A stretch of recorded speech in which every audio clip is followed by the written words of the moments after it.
way just a wee bit better. I don't know if this is going to work out. Orientation is locked. Rotate device back. Oh, goodness. I can't. I'm charging my phone, so maybe this will work. I don't know. I'm trying to get this to work.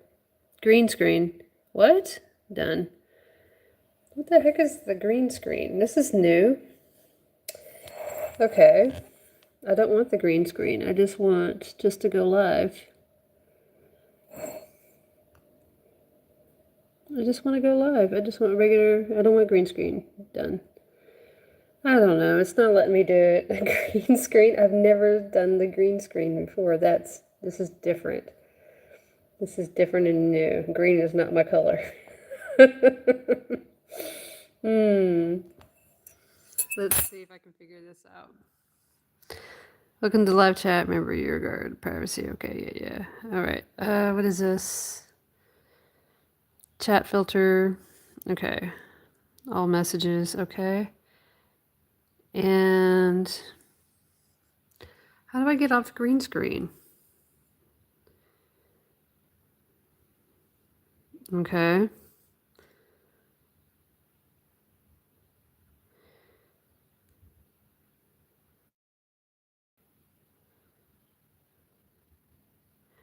Okay, well. Well. I don't know how to do this part.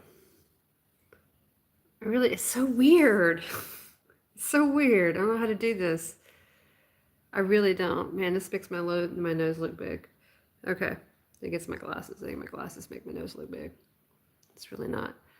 How do I do this? How do I get this green screen off? It says done. I hit that. I don't want to do green screen. How do I get this green screen off? I don't know how to do it.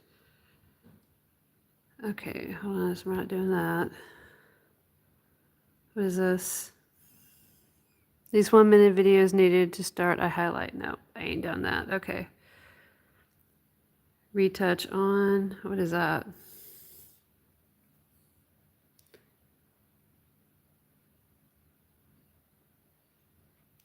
I don't know what that is. Okay. Well, shoot. I wish I knew how to do this, but I don't. I hit a button. I don't know what I hit. Anyways, I got green screen on. Turn it off. I really don't know how to turn this off. Okay.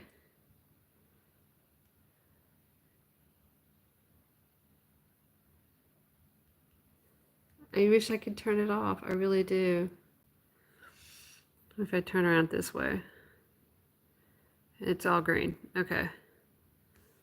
What is this? What does this do?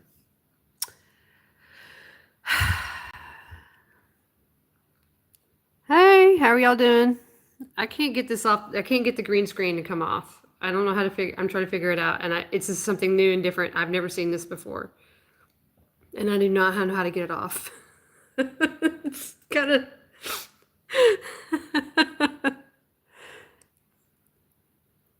I mean, I'm serious. It's like I can't get it off. I don't know how to do. And then it's like, well, add pictures, and I'm like, I don't know how to do that either. And I'm just like, okay, what am I gonna do? And it's not giving me any more options.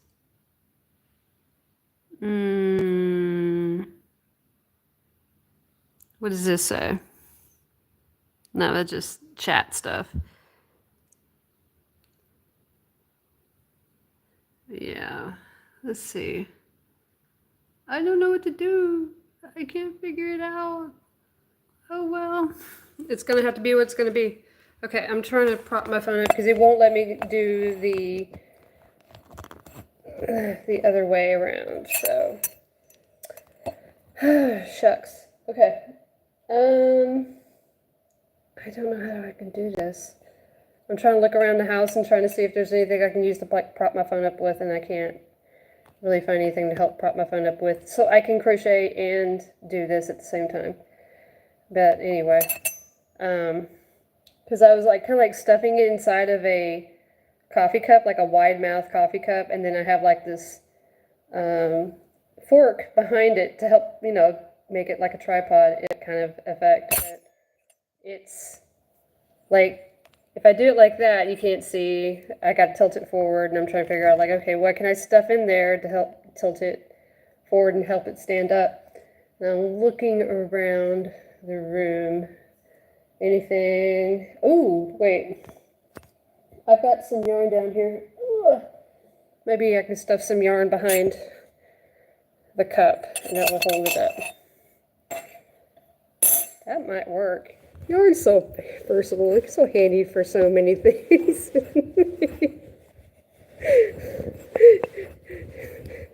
It's the, no, it's too thick. Okay. What else do I got here? Okay, what if, no, that's too big. If I turn this upside down. Aha, there we go. Hey, that works. Hey, yeah, I figured it out. Hey, I can charge my phone and I can prop up. And you know what I did? I just inverted a cotton cone. It didn't have a lot on it, and I inverted a cotton cone. So therefore, yeah. So anyway, okay, so I have been really busy. I had market this last Saturday, and I didn't do so hot. So the previous day on Friday, we had one of our lovely thunderstorms come through, as they always do in the spring. And so where we have our market at here in town, it's the square, and the square, apparently there was another event going on Friday night, so they had spread out all this hay all over the grass in the square. Like, it's an open space, and apparently there was like an event going on, so they lay out all this hay so, if people were walking on the grass, that they won't get their feet wet, or it wouldn't be too boggy. So it was still there when we were setting up. And now usually I'm on the walkway around the square. Like, I'm on the perimeter of the square. Usually I'm on the walkway. But this time the coordinator, she puts me on the grass, on the lawn, in, the green part of the green space of the square. And because the hay was just everywhere, even though we had beautiful weather, like it was blue skies, light breeze, it was like the weather was really, really nice. And nobody wanted to come walk on the grass to get to really, because like a lot of people were I can't say it. A lot of people were wearing like open-toed shoes, Crocs, things like that, and the hay would get stuck in their shoes. And so that prevented them from wanting to walk to where all the other booths were at. And then, then there was a debate about which direction to face. So I was saying, like, well, let's face out into the green space, like me and my other vendors in our little row. And the reason being is that behind us, there was the walkway, but there was a bunch of seating, a bunch of chairs and tables there for seating for people to, eat at, I guess, in a way. And then there was another walkway, but that walkway also had stairs. And there's always been a problem with people taking wrong steps and stepping off those stairs wrong, and like people have been hurt like lots of times on those stairs, and there's really not anything on the stairs to really mark them now. And me being a visually impaired person, I have a depth perception problem, so if something's the same color, and if it doesn't cast a shadow, like if the angle of the light doesn't cast a shadow, I really don't see it. So even I had a problem with seeing the stairs. Even if the stair was just like, 2-3 inches of a step, I had a hard time seeing it. And I was trying to tell my fellow vendors, I was like, it might be best for us to, um, you know, keep from having our customers coming in from that side because a potential falling hazard. But then again, there were some people who were walking behind us, and I really like the idea of having like a backstage for my booth, because I don't want people to see my wagon that's full of stuff, and that's where I have all my inventory, my backup inventory, and things like that. But then I was thinking, if I am on the grass like that again, I probably need to make it to where people can go in, pass through my booth, basically, so I would be open from both ends. So actually, this was actually a really good lesson for me to learn to be accessible, to not just really kind of stay in one formation, that I need to be flexible enough and think and, further and be more strategic about, the possibility that people could pass through my booth. And I really like that idea. So I need to come up with a different booth configuration to help me with that.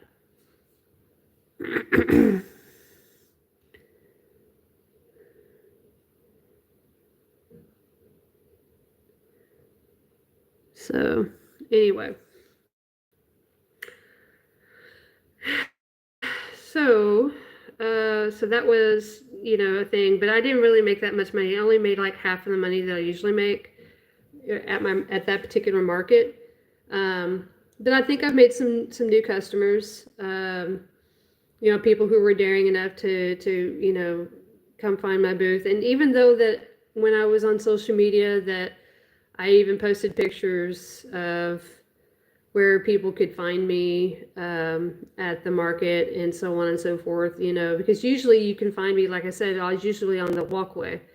And my mom was with me, and she was like saying, she was very displeased with our, and she was just really kind of upset with it, because she saw me getting a little bit upset too. And I'm the kind of person that kind of feeds off of other people. Like, I will pick up other people's displeasure or their joy. I pick up on their emotions really easily. And sometimes their emotions kind of feed my emotions. And so I was starting to get a little bit displeasure too from the whole situation. Usually I'm very kind of happy-go-lucky, usually I'm just kind of like, whatever.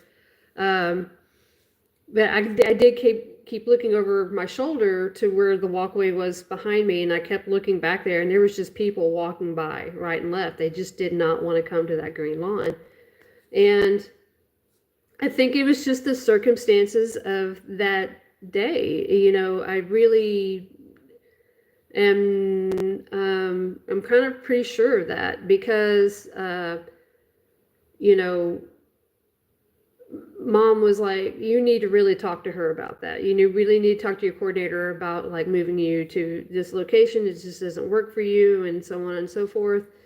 And I was like, yeah, next time I will talk to her. She actually did come to my booth and ask me if I was going to be here for be at that market for the next month, which actually they moved the date. Usually it's on the second weekend, but they moved it to the first weekend, just for, May and June. And so I could have said something to her, but I didn't want to put her on the spot in front of other vendors on both sides of me. And I know that both vendors on both sides of me were still having equally a hard time on things. Okay. So I know that, one was a candle maker. The other ladies were next to me were like, they did like tumblers, and then they also did jewelry and keychains, things like that, like beaded stuff. And they actually recognized me from being at the Mesquite Farmers Market. And they're like, hey, were you at the Mesquite Farmers Market? And I go, yeah, I was there, a couple of weeks ago. And And they're like, oh yeah, I recognize you. And I was like, all right, cool, you know. And really what they remember was the fact that I had a claw machine. That claw machine is such a draw. It really does help a lot. And like I really make a lot of things. So actually today is what I've been doing. Yesterday and today, I've been making things for the claw machine. Let's see, what does that say? Hi Lydia, how are you, darling? So I had this book just a composition book like this. Okay, you can't see it there. It won't let me show it. Here we go. Just a composition book. Okay. This green screen thing is a joke. I don't like it. All you see is me. You really can't see anything behind me. You can't see anything that I'm holding. Wait, there it goes. I don't know. This thing's weird. Okay. Yeah, just a regular composition book. And actually inside of it, I actually had a gummy bear pattern in here that I had found. I think you found it either on YouTube or on Pinterest, or either way. I don't think I was into Instagram yet when I wrote this pattern down. I could have been. But anyway, I don't really like the pattern that well. I don't like how the bears have been turning out or anything like that. And then I was scrolling through YouTube and just looking at shorts of, you know, mini bears patterns and things like that. And there was one I was kind of watching on a short, and they were crocheting from the bottom up. This pattern that I'm doing right now is actually from the top down crochet. And whenever I have something that's really small, I don't like doing 6 single crochets inside the magic ring for that, especially small ones, because they have the tendency to get a little bit of a cone head, and I don't like that. So I like to try to do it to be about 8 stitches, and 7 or 8 stitches. For some reason, once you go over 6 stitches, they don't really they're not as pointy. Like if you do 7 stitches, 8 stitches at the top of the head, it's actually very ideal. So so when I was watching that video for the she was actually doing a mini bear. I was thinking thinking about doing gummy bears. She started from the bottom up, and I was like, yes, maybe that's what I should try. So actually yesterday, I finally worked it out. I made my own gummy bear pattern using inspiration from somebody else, but it's definitely not their pattern. It doesn't even look close to their pattern, but I will show you one. I'm seeing which one would look better for, you can see it. There we go. So this is an orange one. Okay. So, and then let me show you, see if a blue one will show up. There we go. So there's a blue one.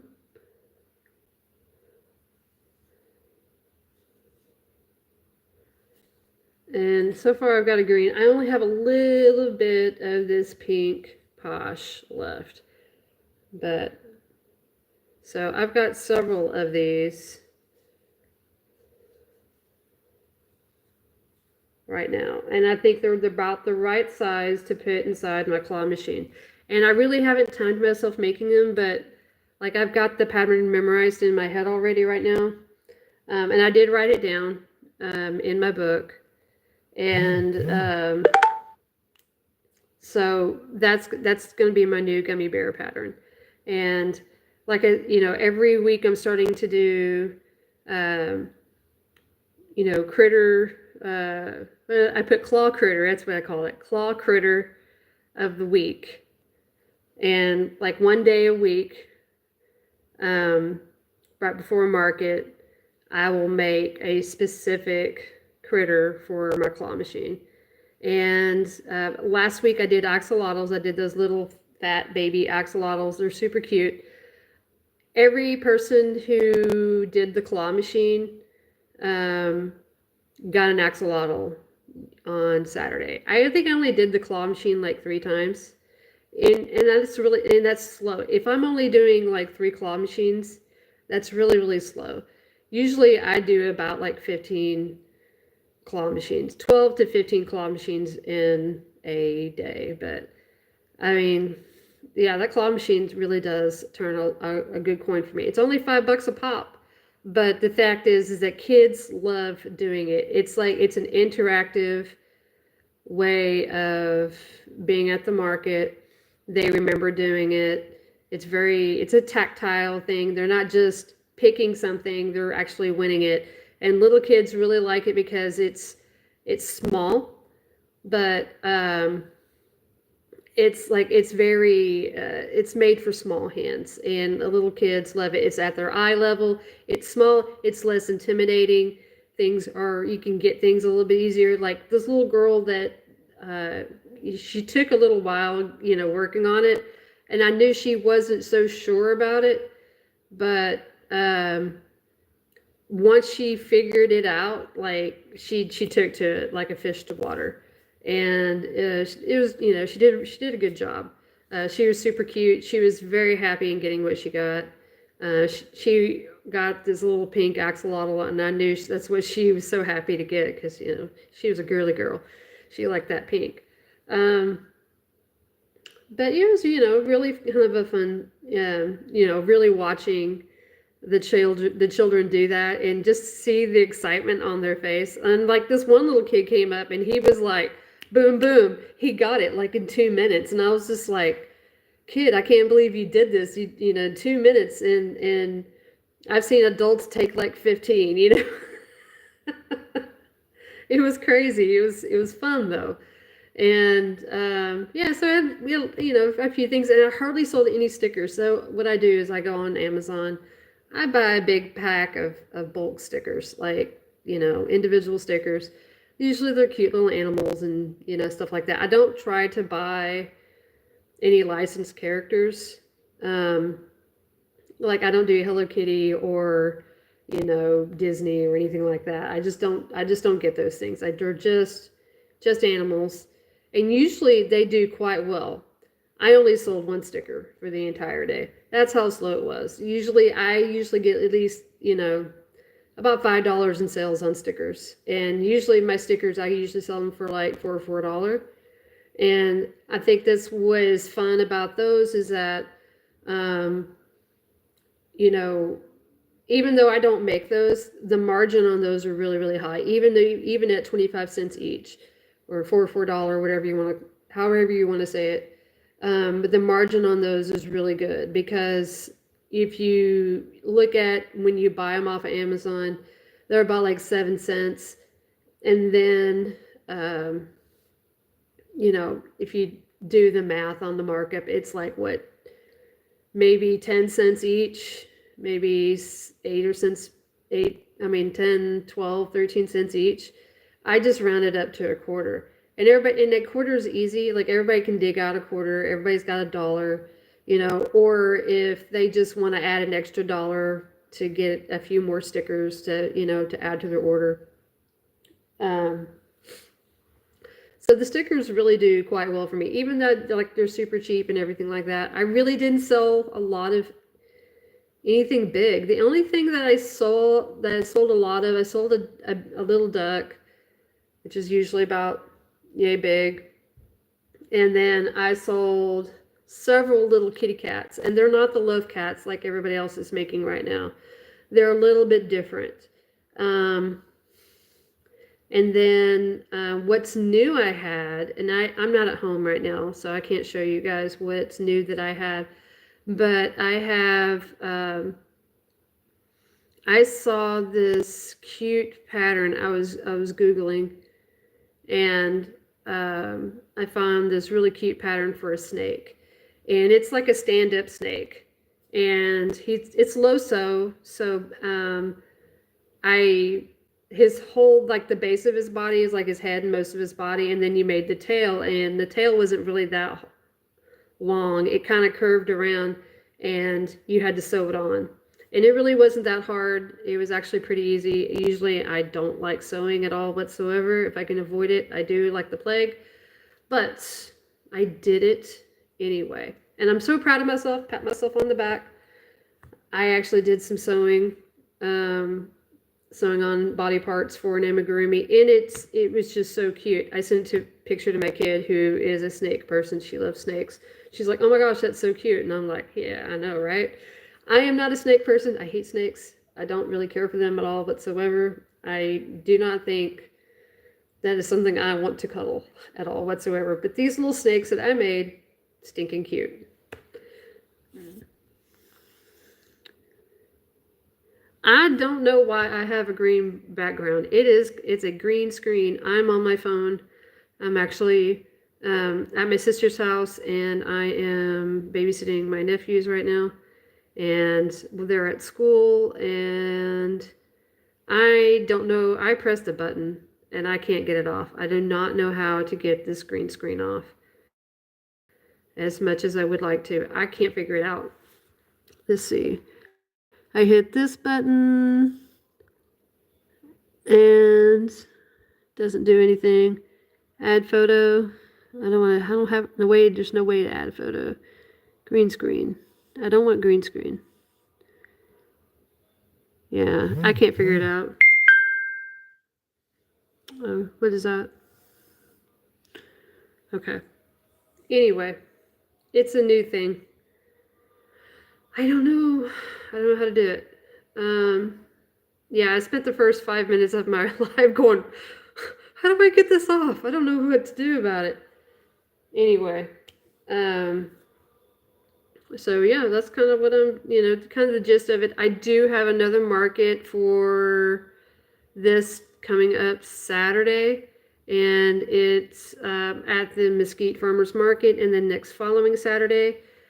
I'm having a busy time right now. I have so much going on right now in my life, and I'm trying not to get overwhelmed, and I'm just letting every day come and as it comes, and just kind of just deal with it the best I can.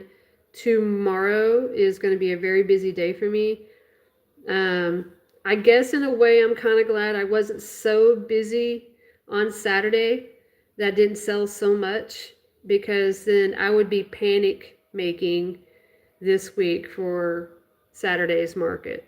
And I kind of want to make more stuff for that market too. Actually, I need to keep making stuff every day. I need to make something every day, at least 2 to 3 more items every day this week. And Sunday is going to be a really busy day for me. Thursday is really going to be a really busy day for me. It's going to be a little bit frustrating. Friday, I'm going to be getting ready for my market. I have my friend coming to help me with that market. I'm going to give Mom a break. But the next following week, I'm also going to be at the same market again. But I've got family coming in from out of town who are like, "Oh, we're coming to town on this date." And I'm just like, really?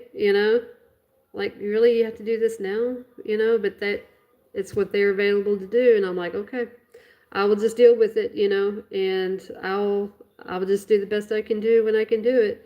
And I mean, I gotta get my house cleaned.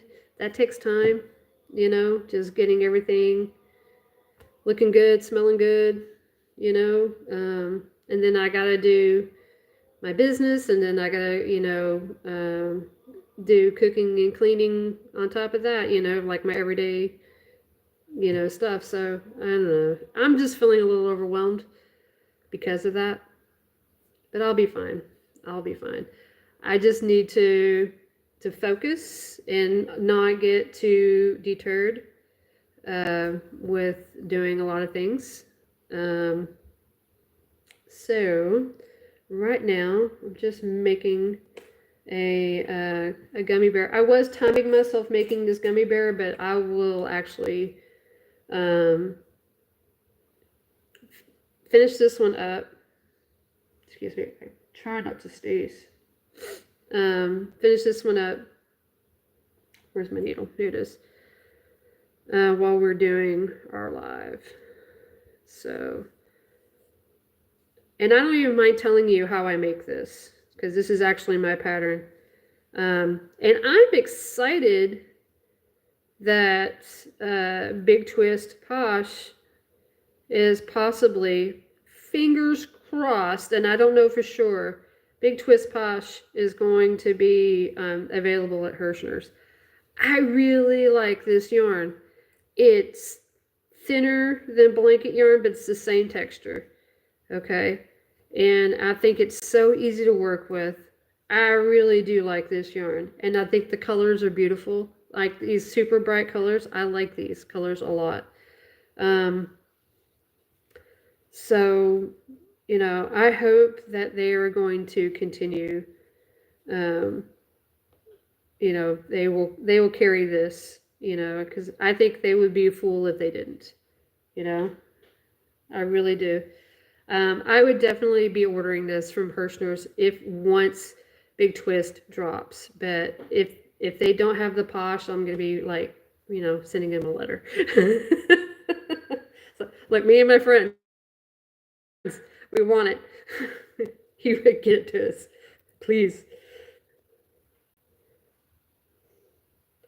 So, yeah. I really like it because you make smaller items, but they're very durable. I like it way better than the velvet. Necessarily, I think, no, what velvet I like. It's the chenille. The chenille's always, sorry, my nose is so itchy. The chenille's always shed and flake and whatever you want to call it. I call it flaking, but they shed. They're so bad about shedding. I say this Posh is very similar as to that, the same texture and construction as, say, a blanket yarn. So, yeah. But I like it. I like it. I like it a lot. It has quickly become a really a yarn of choice lately. It would be nice. I don't know what kind of colors that they had before, other than just these super bright colors. You know, it would be nice if they had like a brown and a black, but I don't know if they did.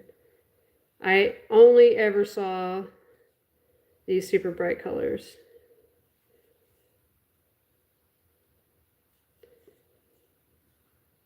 Those are pretty nice. Oh, uh-oh, my yarn fell down. So, yes, so just taking one day at a time, and, you know, just not letting things get the better of me. And I almost had my lawnmower fixed. I know the lawnmower drama. I mean, seriously, I'm so frustrated with it. So I ordered the correct parts that I need, and then I think we'll get it fixed soon.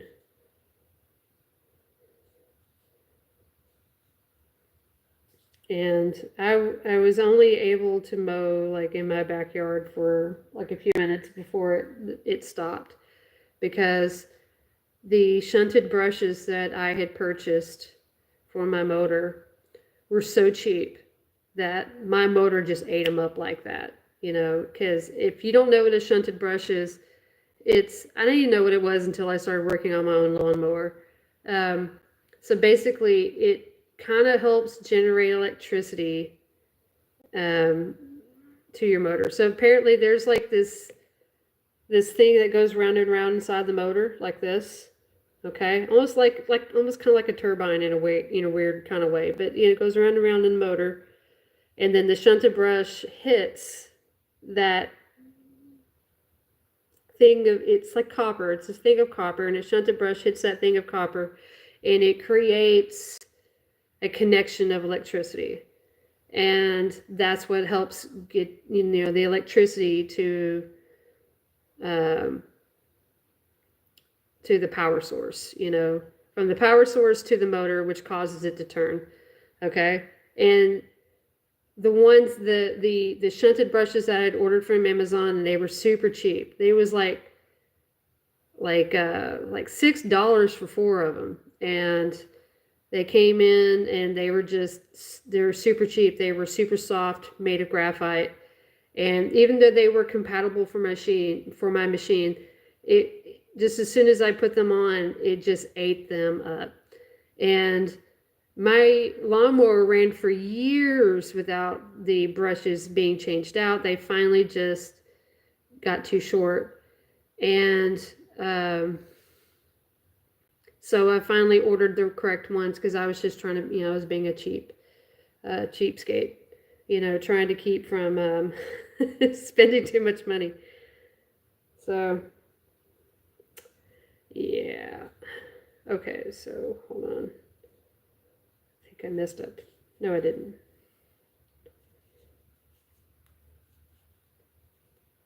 So I finally ordered ones that are, hopefully not the cheap ones. They weren't that cheap when I ordered them. So I called, there's like only one place in town, and it's across the city. And I had to, I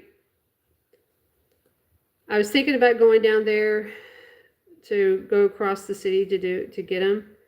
And they're not expensive at the place, but it would cost me $7 just to get there.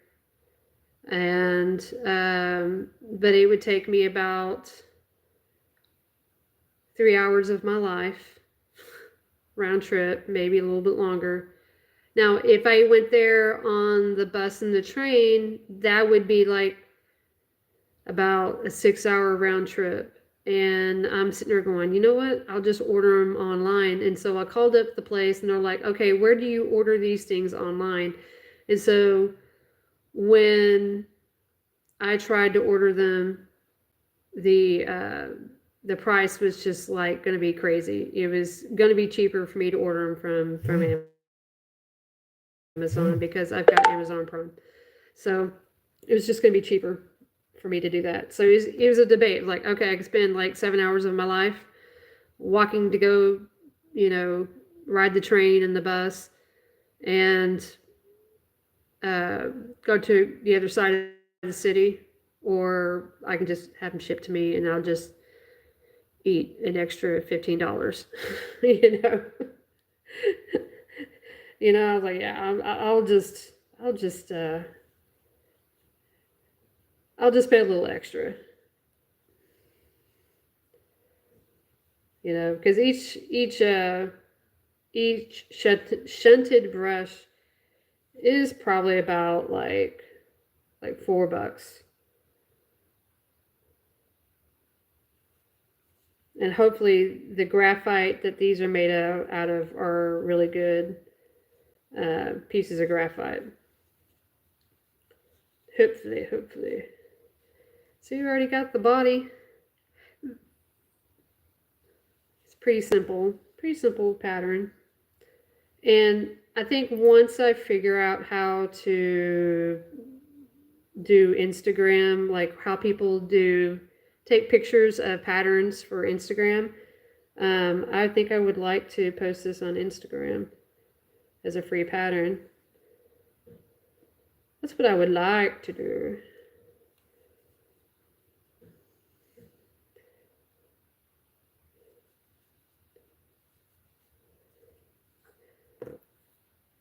And then maybe put a PDF out, so if somebody actually wants to buy it, they can buy it for like $1 or something. Because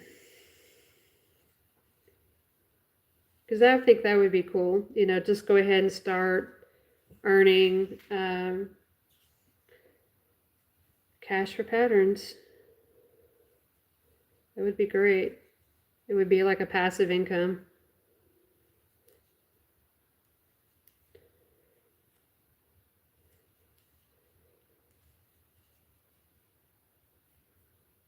And learn how to do that stuff.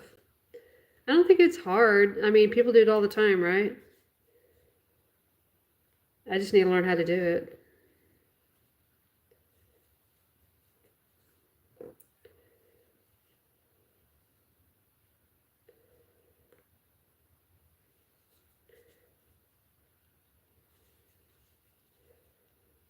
Okay. So, what have y'all been up to? Kind of want to know what everybody's been making lately. I actually did make plant hangers. I think, and everybody that saw the plant hangers at the market really liked them. And so I'm going to take them down to the Mesquite Farmers Market, and maybe somebody will like them down there. If not, you know, I'll just keep having them up there until somebody says, yes, I must have that. Or I can just gift them to my family and friends. I know my mom would like one, and I'm thinking I'm going to give one for her Mother's Day.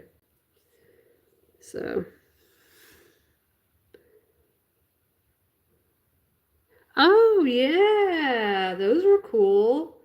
Like, where you can kind of loop them around the purses or something, or like you can actually even kind of loop them on your key ring or something.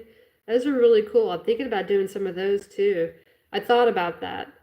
Um, I forget to do them, but yeah, those are really neat. They're nifty. Um, yeah, for sure.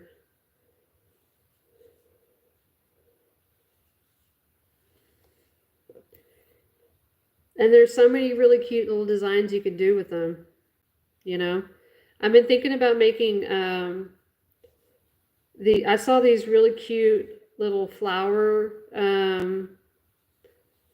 They call them keychains, but they're not really on a keychain. You can put them on a keychain, but they just extend them out with a crochet loop, and you just kind of loop them around your handbag handle or something.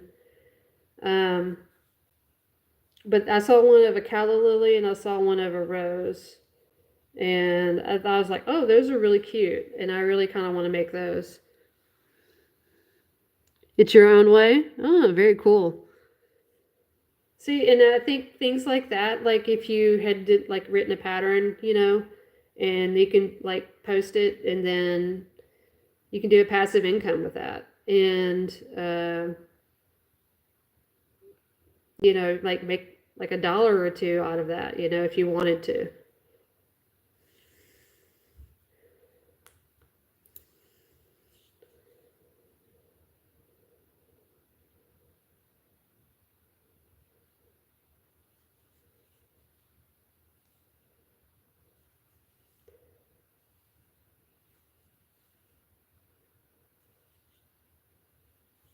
So, okay, so it's going to be the first one here.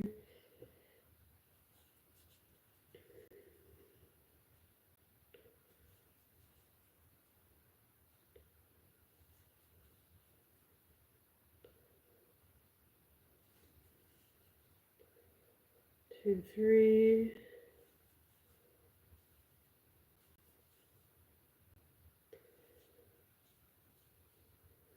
And then two decrease, and that's the end. That's the end of my little gummy bear. So, and then all I gotta do is just I just take the end of my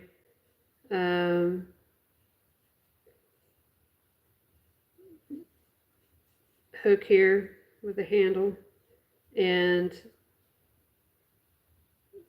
push out the ears a little bit, because those are tiny. Those are like extra small baubles. They're just a 2 double crochet bauble, and they're just the right size for ears. So that works out really well.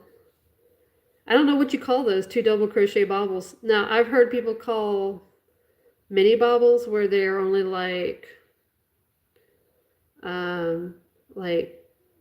about like 3-stitch baubles. And where did my scissors go? It's like 3-stitch baubles. There they are. I don't know what you call those. But anyway, I got a little two-stitch bobble for the ears. It works out really good. And I actually learned that from another pattern, you know, and I was like, well, you know, I was thinking like, you know, the 3-stitch bobbles were kind of a bit too big for ears. And then I was like, well, what if I did 2-stitch bobble? And it's perfect. Just for these little guys for my claw machine. And I hope I have enough of this pink yarn to make another one of these.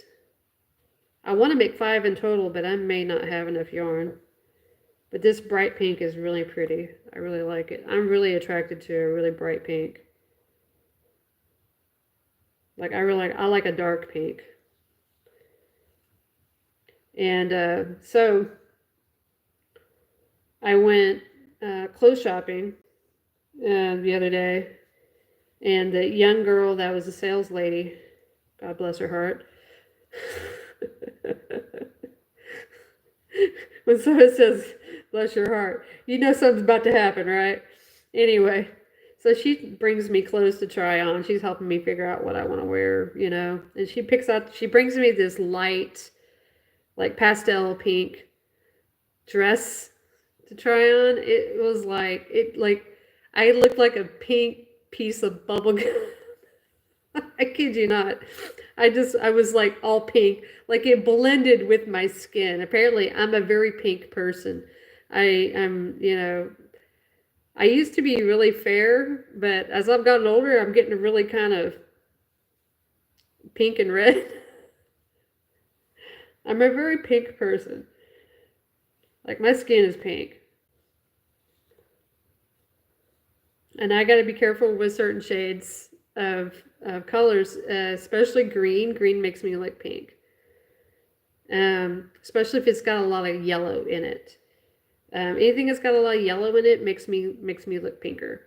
Except for, well, I don't know. There's certain shades of orange and certain shades of yellow that I can wear. But they have to be like a cool yellow. Like I can wear a mustard, you know, or something of that kind of color scheme. I can wear that, but I cannot wear like bright yellow and things like that. As much as I would love to, I would love to be able to wear yellow. I would wear it more often. I just don't think it's flattering on me. But I look great in cool tones like teals and like a blue-green kind of color. I don't know if you call that color blue-green. We used to call it blue-green when I was a kid. Just like the crayon. It's blue-green. I mean, it's a beautiful color. I really like it. It's a flattering color for me. Like jewel tones. Yeah, almost like jewel tones. I look good with jewel tones. Anyway. Alright, so pink gummy bear done. So I now have 1, 2, 3 pink gummy bears. Maybe I can get, hopefully I'll get 5. Hold on. Nope. There is no way in hell. There is not enough yarn for a 4th gummy bear. There's just no way. Alright, let's move on to the next color. Turn that into like a little mini skein. Okay. What color else do I have in here? Oh, I've got purple. Did I already? No, I haven't made purple yet. So I've got some purple. This should give me a good amount of gummy bears. Gummy bear. Okay. So mini tutorial right now. I'm going to practice, okay, with you guys. I'm not sure how much I should sell them for. Do you have an idea? Oh, okay, so I always time myself, so I use my phone, okay? and I time myself how long it's going to take me to make something. Then you had to figure out like how much is your worth, how much is your dollar worth, okay? So the way I round up my minutes, like, okay, so like say it's 11 minutes, 37 seconds, okay? I just round up to 12 minutes, okay? So I pay myself $13 an hour. I know I'm cheap, okay? But it keeps my prices at a price point that I think is what people are kind of wanting. And I don't make a lot of money, and that some of it's also partly because I'm on disability. Because I'm on disability, I don't want to make too much money. I know it's kind of counterproductive. I know it sounds stupid, but it is. It really, the whole thing is stupid. I'm almost to the point where I just want to get off of disability and just go back to work. But to have a job when you're visually impaired and somebody actually pays you a decent wage to live is very difficult. Okay? It's really, really hard. But living on disability is just a joke. It really is. Okay, I'm not going to talk about that anymore. But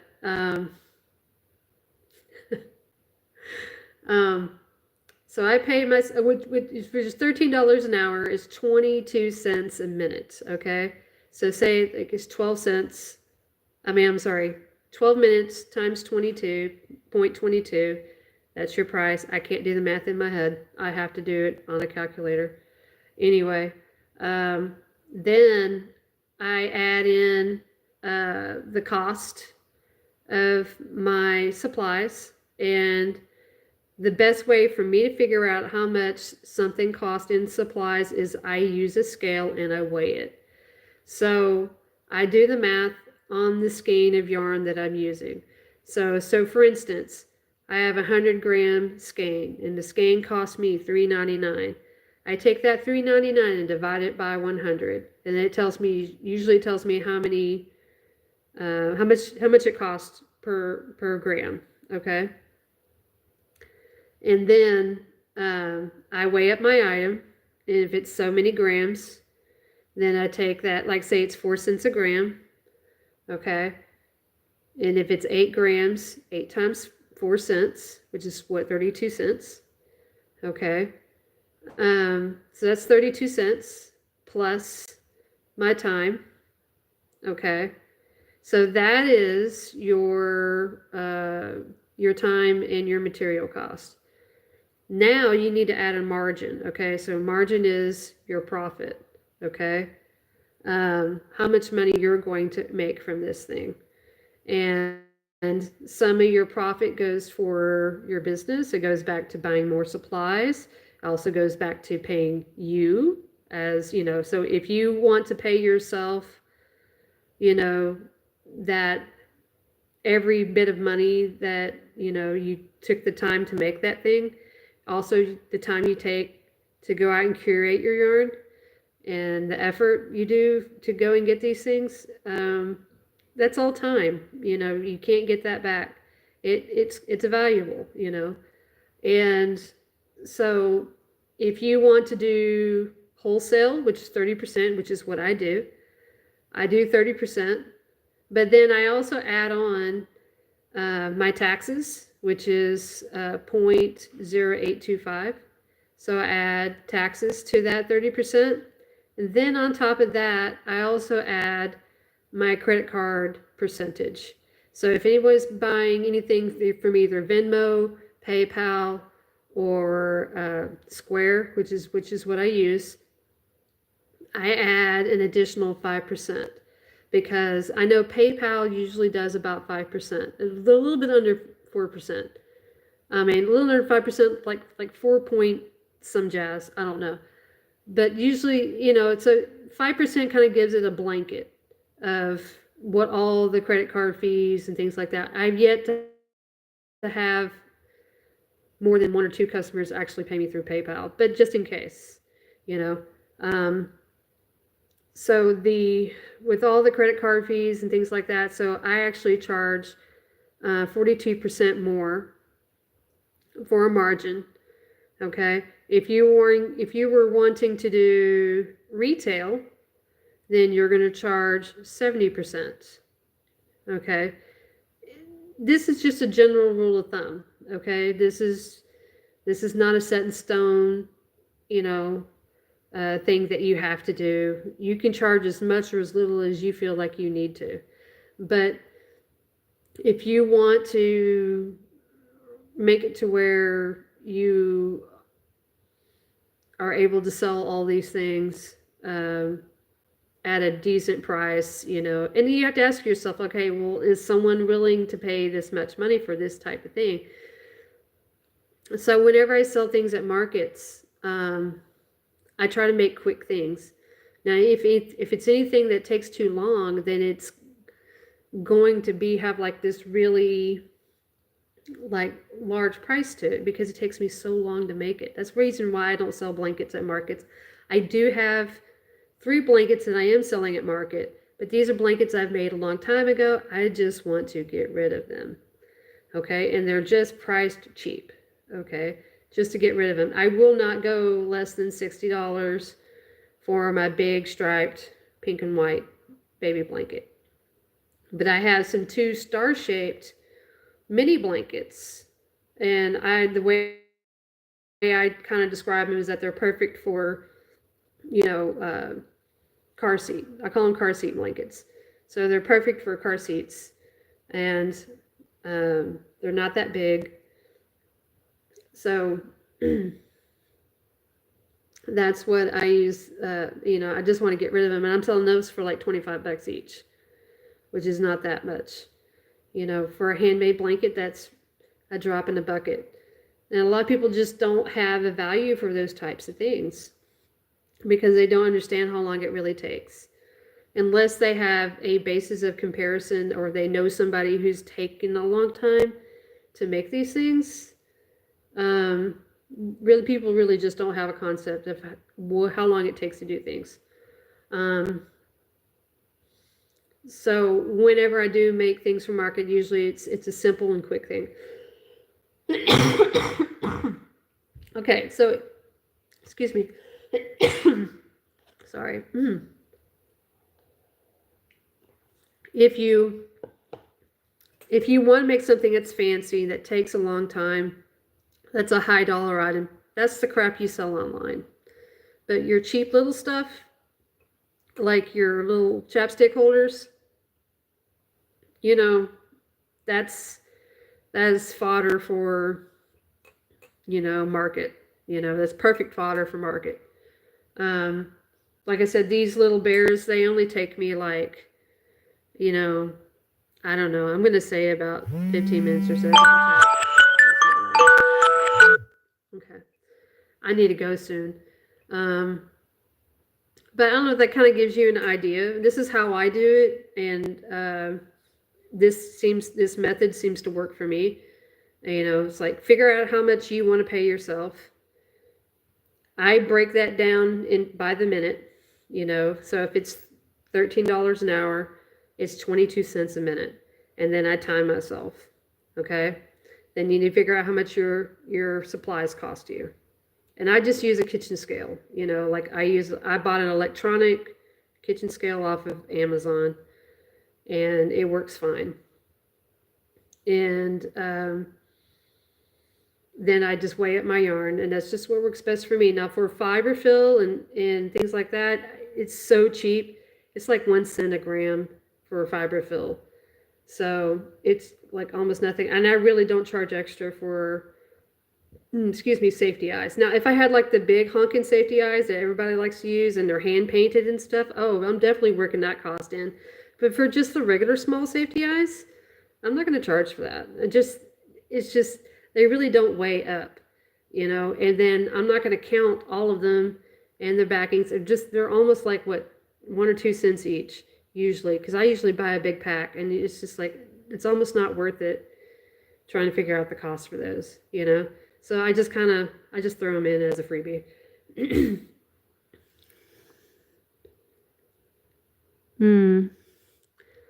Yeah, no problem. You know, but that's just what I do. You know, there's other ways of trying to figure out. Some people were like, well, I just do 2 times the cost of my supplies. And I'm like, nah, you know. And I've been to markets where somebody was, like I had things out there that were kind of small, but they were a little bit intricate. And a lot of people associate size with cost. Okay. So if it's a small thing, okay, they're going to assume the small thing is going to be, $2, $3, $5, $10, as opposed to something that's really, really big. And, because of its size, they're going to assume it's going to be $20, $30, $60, so on and so forth. So you have to think about that too, is perception. Because you get a lot of people who are wanting your stuff, but their perception of value is also based on how they have been groomed retail wise, So if they're shopping at places like,